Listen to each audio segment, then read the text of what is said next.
Welcome, everybody, a new episode of Two Chaps, Many Cultures.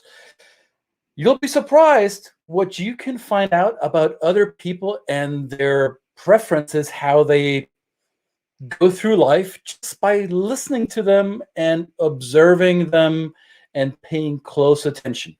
And Brett and I were going to show you this week a tool that we have learned and continue to master, how you can find out how people make decisions.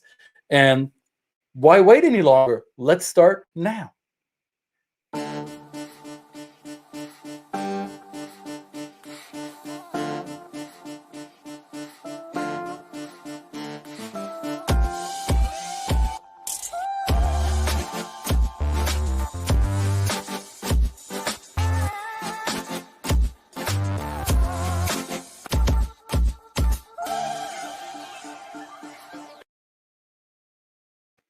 Yes, welcome everybody. Two Chaps, Many Cultures, episode 171, the #1 live stream in the world about the culture of business and the business of culture. I said it.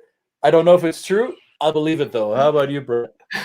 It's a bold statement, but I challenge anybody to prove us wrong. Yes. So there you go. Yes, prove us wrong, people. Marketing and messaging is everything. So I see my face is well illuminated. I'm almost a bit pale, and I see your face is in a different background today. What's going on with you, Mike? Where are you? You know, these are the things that are unplanned. We promise we will turn up every day. We do it no matter where we are, and this is where I am. So, you know, we are at the behest of the outside influences that may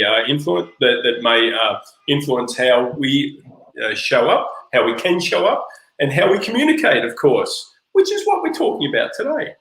Excellent. And see, no matter where we are, we show up.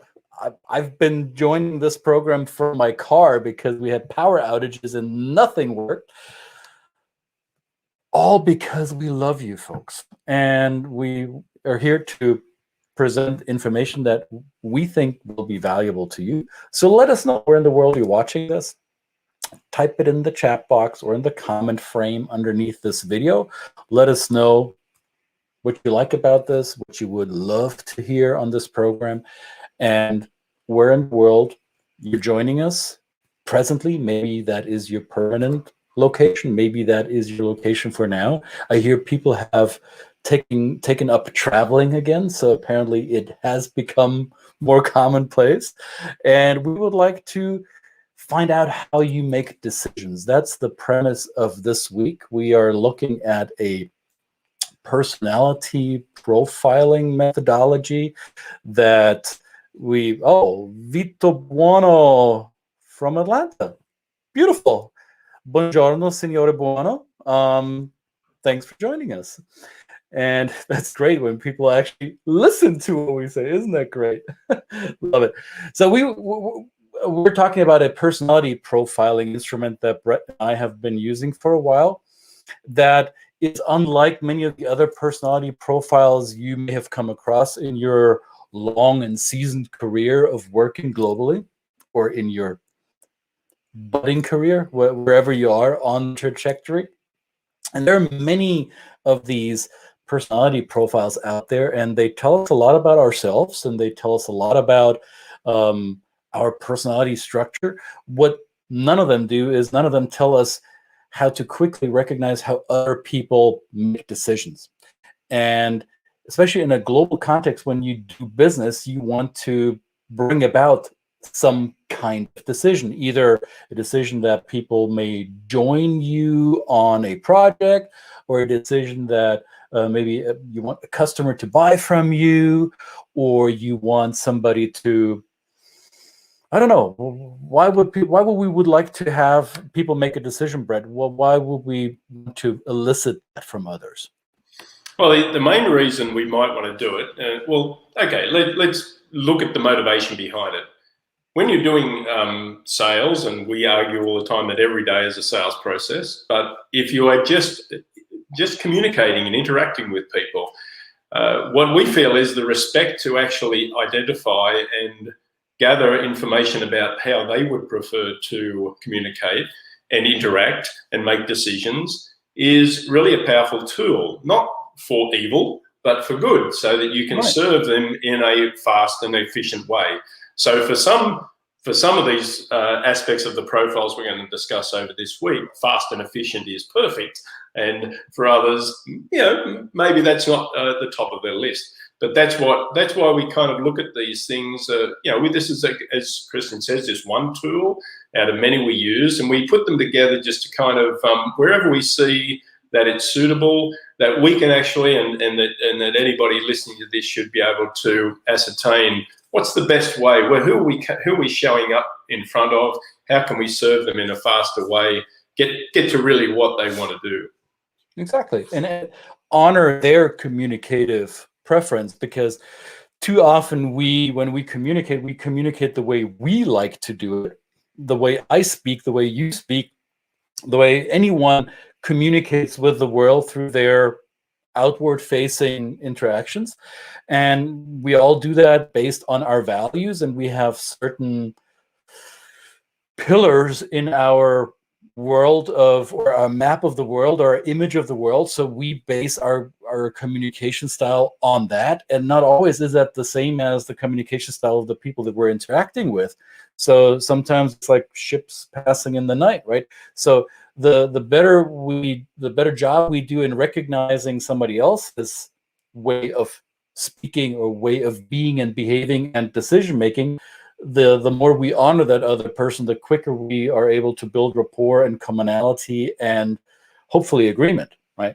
And I want to acknowledge, and I know you brought them up, but I think this is great. We have Frankfurt, Germany in the house, so hallo Mark. We have Cleveland, Tennessee in the house. My friend Ross, thanks for watching. This man knows how to get people to decide on his product. I'll tell you that. We should have a show around that. And we have an Italian in Atlanta. Ciao e un piacere. All right, that's the extent of my Italian. I'm just going to read it out and hope it sounded right. Awesome. Thanks for tuning in. So today, we're going to highlight one of the prototypes, the personality prototypes that come in that personality profile that we're going to showcase this week. It's a methodology called B.A.N.K Codebreaker.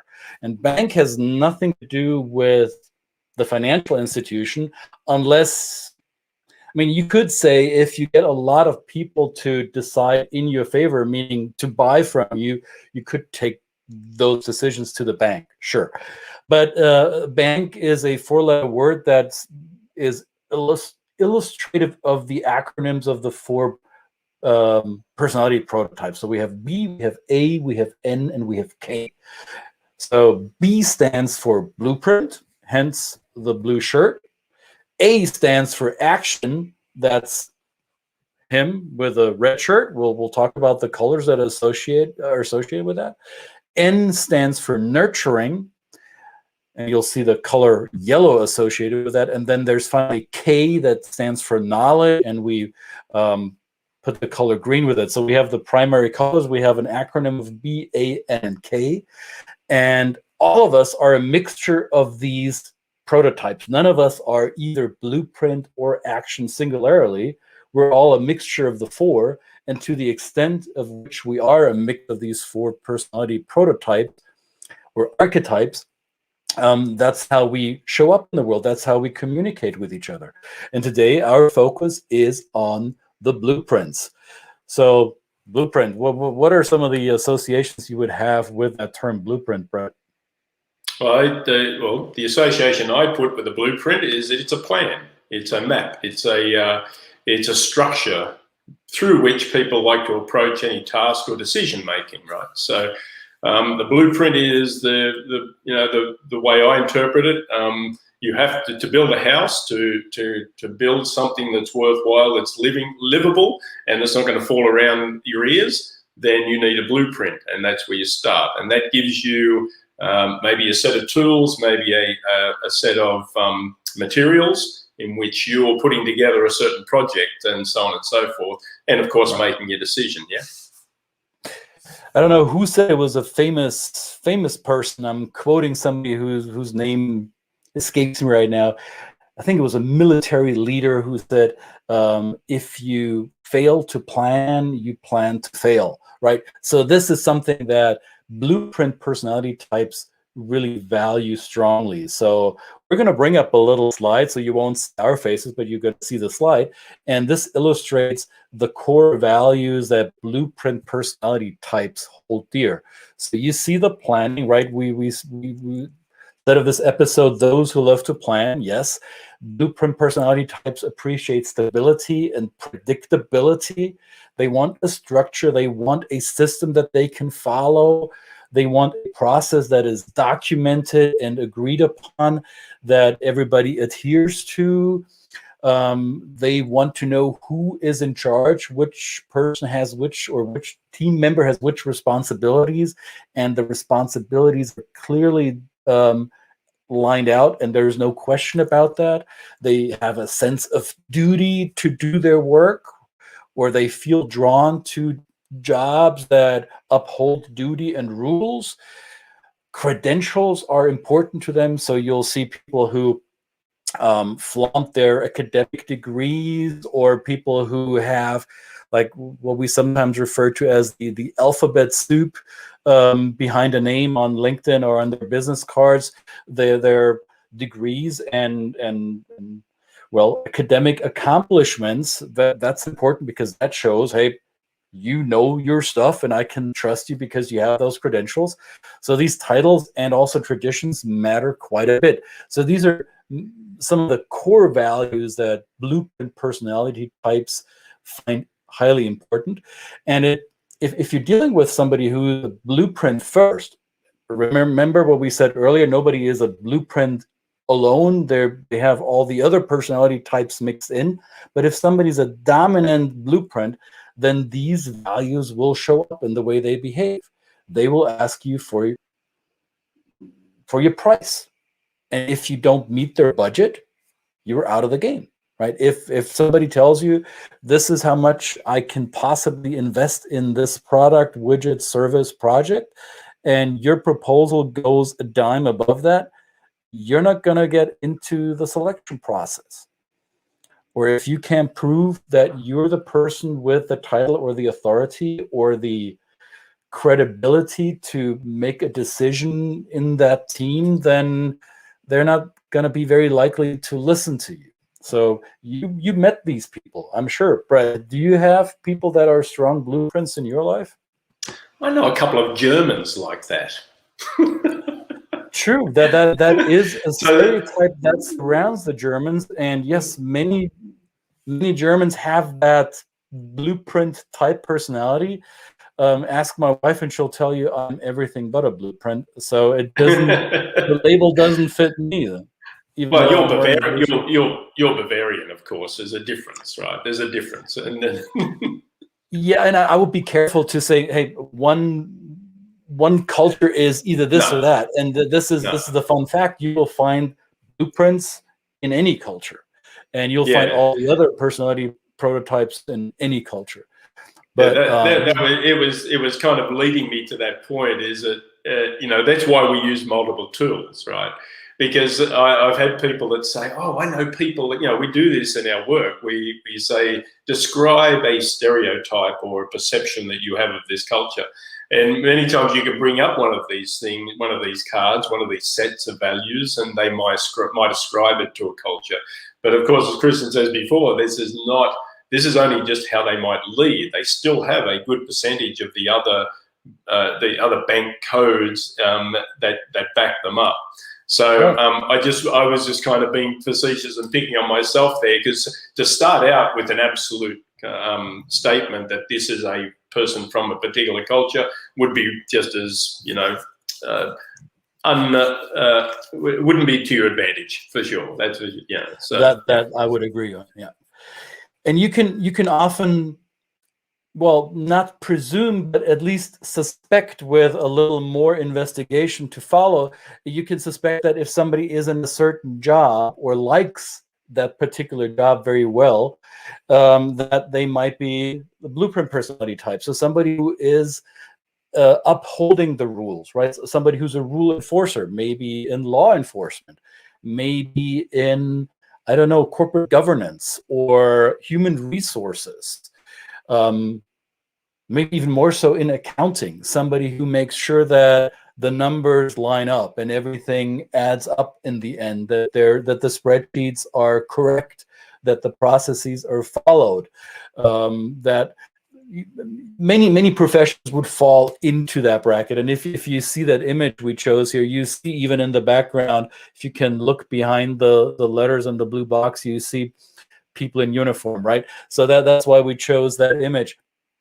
That is often a clue that that person might be at least strong in the blueprint personality type. We have here a few what we call business triggers, what you should be aware of when you know you're dealing with a blueprint. So you want to have a track record. You want to have a business blueprint, so you want to be able to let people know this is how we do business, that's how we've been doing it, and we don't deviate from our plan. You want to have a strong reputation in the marketplace. You want to have a clear financial model. Oh, and yes, training and support. So if you come in with your ideas and you are not offering to train the people who are supposed to work on this new instrument or this new machine or this new software, and your company doesn't back this up with, hey, we have training to bring your people up to speed, and here's our support staff who'll come in and do this and this. So unless this is in place, your blueprint personality type will be fairly unlikely to decide in your favor, right? So these are all the things you want to keep in mind. What could you think of, Brett, that could turn a blueprint personality type off? What could be basically a tripwire? Well, any type of ambiguity, not having your facts in a row, not showing your credentials and your veracity around the topic that you're talking about. These are things that will often, discombobulate a conversation with a blueprint, certainly. Right. You've seen it before. So any kind of scatterbrain type of approach, making it up as you go, things like that, as we do every day on this show, by the way. Maybe we're not the best at talking to blueprints. Well, on Friday, after we showed you all the prototypes, so we're going to highlight one prototype per day, and on Friday we're going to tie it all together. So you want to stick around for this week, because the whole mystery will only unravel at the end on Friday.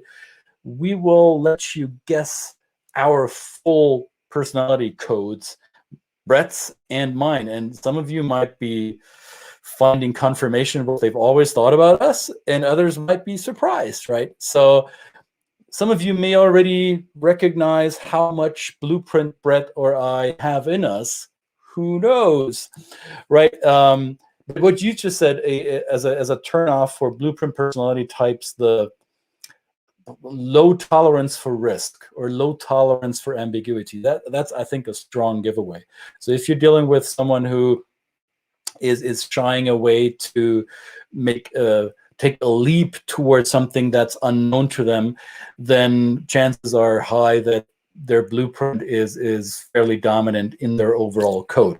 So when we say code, I want to give you an opportunity to delve into this a little bit more. So if you go to this website, and actually I'll bring it up in the chat box as well, so you can actually click on it. So when we talk about code, we mean you are a multitude, or you're a combination of the 4 prototypes, and the sequence of which is your personality code, right? And you can crack that yourself. So let me put this in here in the chat box for those of you who are in a position where you can click on it. You'll also find it then again on YouTube in the show description. We'll make sure that the link is available to you. It's self-explanatory. You simply click on the link we put in the chat box, or you note the one that you see here on the screen. You type that down, and it will allow you to quickly crack your own code and come up with an answer to that. So we're kind of a little bit giving away the Friday reveal, but without the Friday episode, the reveal you find now isn't going to make much sense. So we're going to keep you on your tippy toes. But every one of us are a combination of the 4 personality prototypes, and the way we put them together, or the way you have put them together for yourself throughout your life, can be very revealing about your behavior.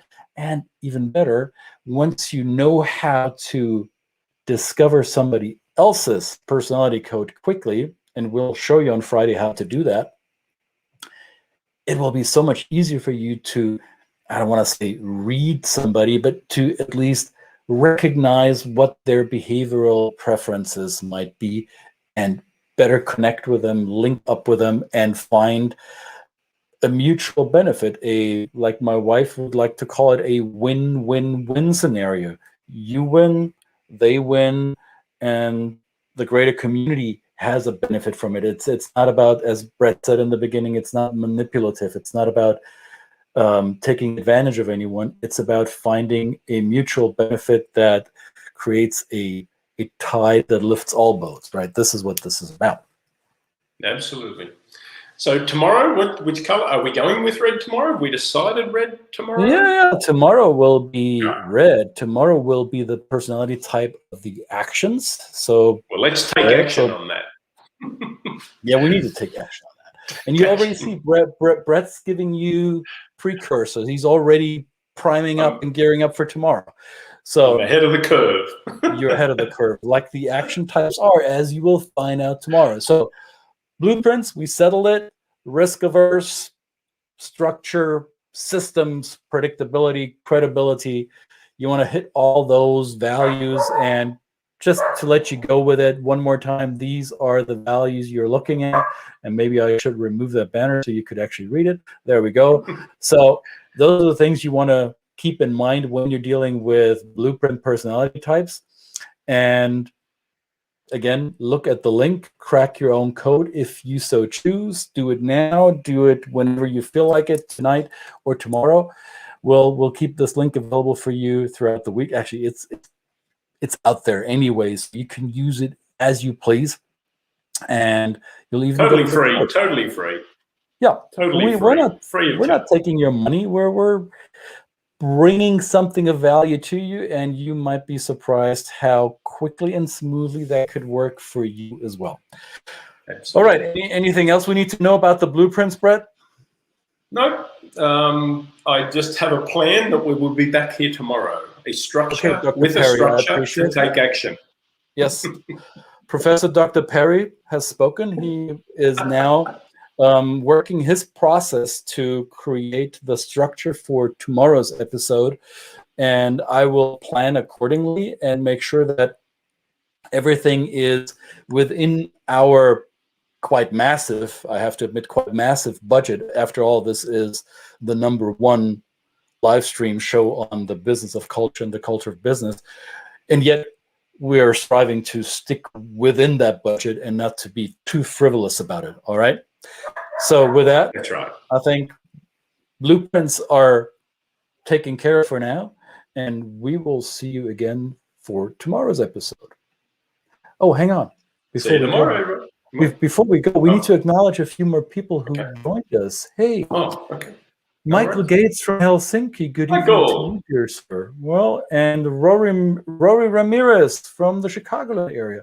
See, hey, local to me. Watching. Excellent. Well, this is a truly international program. So remember, check the link, check your socials, make sure that you see the show announcement for tomorrow. And with that, I think we're out for now, aren't we? That's it. We'll see you tomorrow. Talk to you tomorrow.